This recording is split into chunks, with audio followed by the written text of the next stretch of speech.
Berlin, March 2018.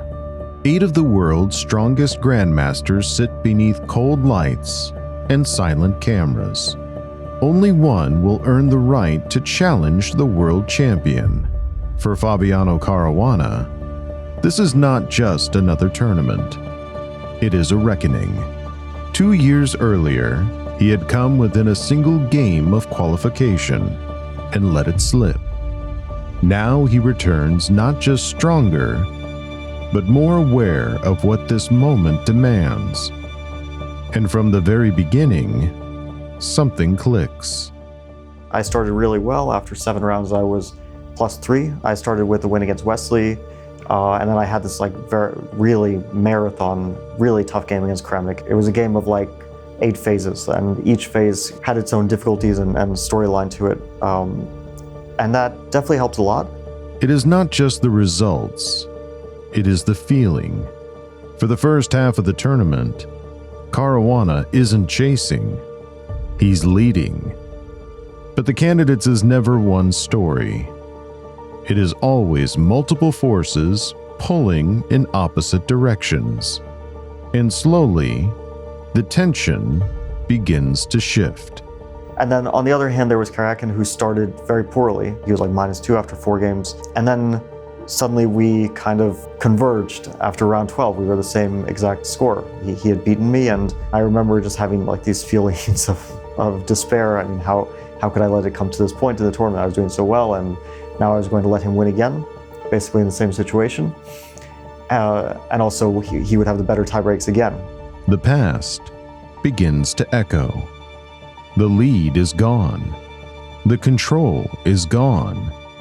What remains is pressure. I just got outplayed from start to finish. It was a very humbling affair in some ways, very difficult. For a moment, it feels like the tournament is slipping away. But the candidates offers no pause, except one. I think it helped that we had a rest day, so I could gather my thoughts, do some preparation, get over the negative emotions, which the night of that game, of course, were very negative. I mean, just basically thinking, okay, I just need to draw the game, and then I'm not home clear, but I'm in such a great position. I'm a point ahead of him, I'm half a point ahead of others. Everything seemed great. And in that space, something resets. Clarity returns. Not just about the position on the board, but the position in the tournament. I basically considered the game against Silvana a must-win. If I go into the last round against Grishuk needing to win, then I don't know. I mean, probably very low chances to win the tournament. And then after that, I was in a half-point lead. The final round arrives with everything still in motion. Around him, other games carry consequences. Every result matters. Well, it was definitely a good feeling, because from the start of the game, everything was unclear, and I was watching all the other games. And I remember Shakhriyar, of course I didn't want him to win. And then Ding and Karakin, I wanted basically neither one to win. I wanted a draw on that board. And then I saw Ding was doing well, so I was like, okay, this is a good situation there. Even then, nothing feels secure. But still, my position was very sharp. I never felt in danger in the game, but it was still a position where you make some mistake and it can start to go downhill. One by one, the other games finish. The noise disappears. By the time all the other games were finished, I just had a very safe advantage. And of course, I could have at that point just gone for a draw, but it really felt like an absolute, there's no way that I don't put this away. So I decided just to finish the game off because it felt like the right thing to do. Fabiano wins, not by holding on, but by pushing forward. And for the first time since Bobby Fischer, an American will play for the World Championship.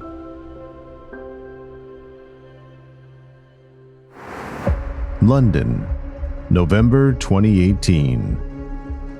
Across the board sits Magnus Carlsen, the defining player of his generation. For Caruana, this is the ultimate test. and it nearly collapses before it begins. I think it was really important for me that I didn't lose that game. I was dead lost, and I had much less time, and it's the first game of the match. I'm playing with the white pieces.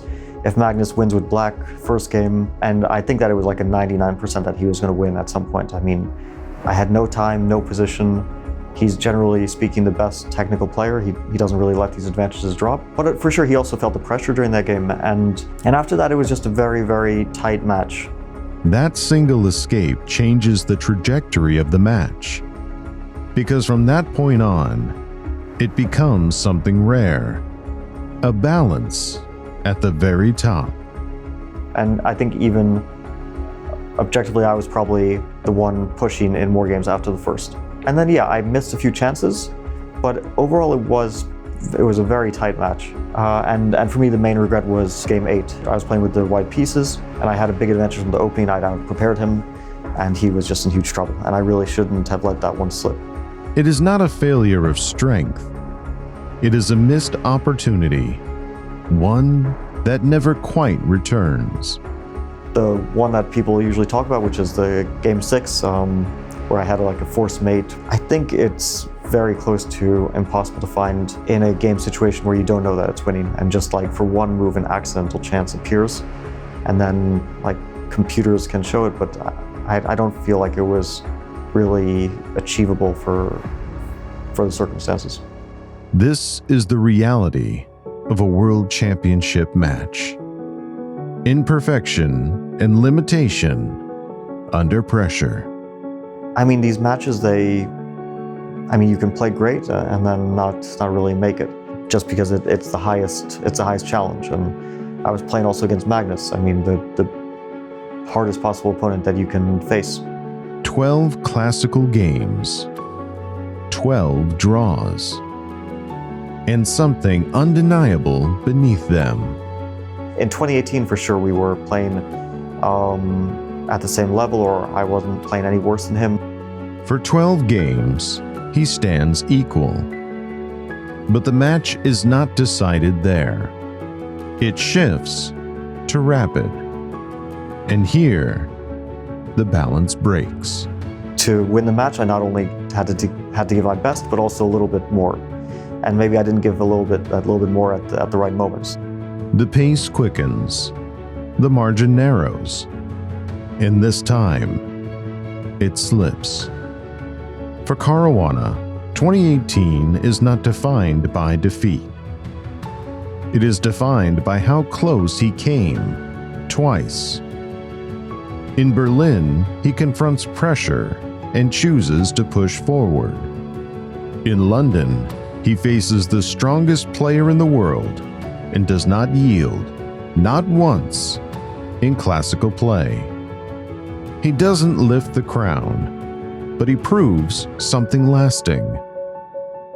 At the highest level of chess, under the greatest pressure imaginable, he is not chasing the summit, he is standing on it.